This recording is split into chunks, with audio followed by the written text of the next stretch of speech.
Today, we're going to be talking about home price predictions for 2025. So Anton, are we going lower with prices or higher with prices? The question is how are home prices finishing 2024? And what a lot of people were talking about was they believed that home prices were going to end up slightly negative. Actually, right now, it looks like we're going to end up with single-digit positive appreciation in the 2 to 4% range, depending on which indice is measuring it. Now, the thing to understand about statistics is it always matters, like how the data is being cut, what data set they're measuring against. That's why you're going to see different numbers. And as we discussed, like you mentioned, home prices nationally, understand that real estate is a local sport. So you've got to get connected with like people like us in the Seattle Metro, or just reach out to us if you need to be connected to someone somewhere else in the country. You got to ask the questions to the local expert of what's happening locally. We're going to cover the whole United States, but realize there's parts of the South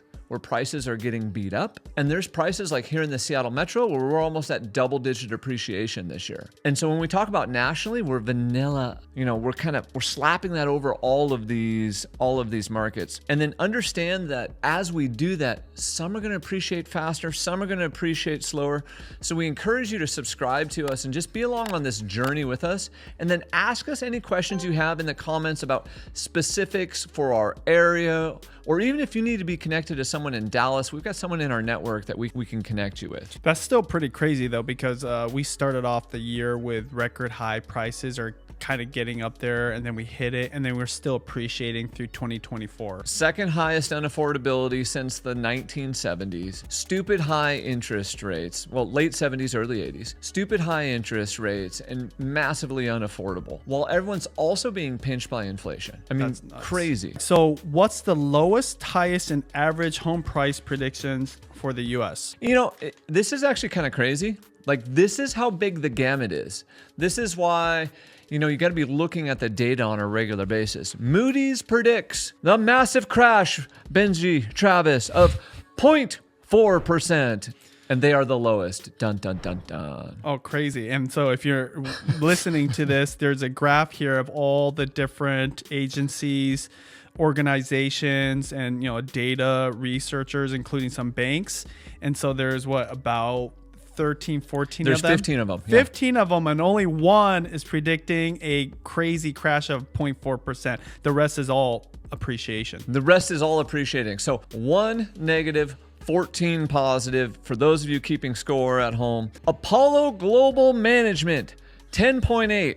I'm like, are you out of your freaking mind? So we're actually going to dig in. I went and read Apollo's report, and I'm going to talk about their top 10 reasons why they believe that's going to happen. I'm going to be honest, I don't think that's possible.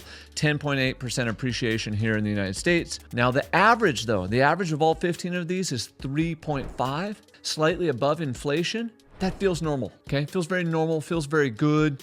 That seems doable for the US. Okay, so let's dig into the lows, the highs, and all of that jazz. So Moody's, Mark Zandi, he's their economist.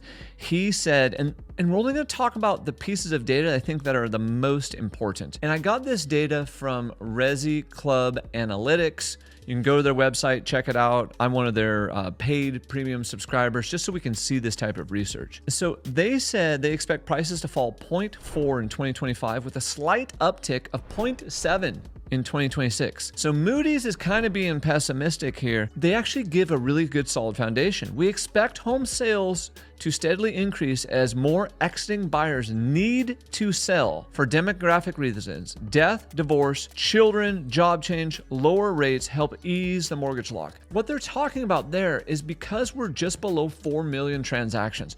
We're at a transaction low right now, like a great financial crisis low.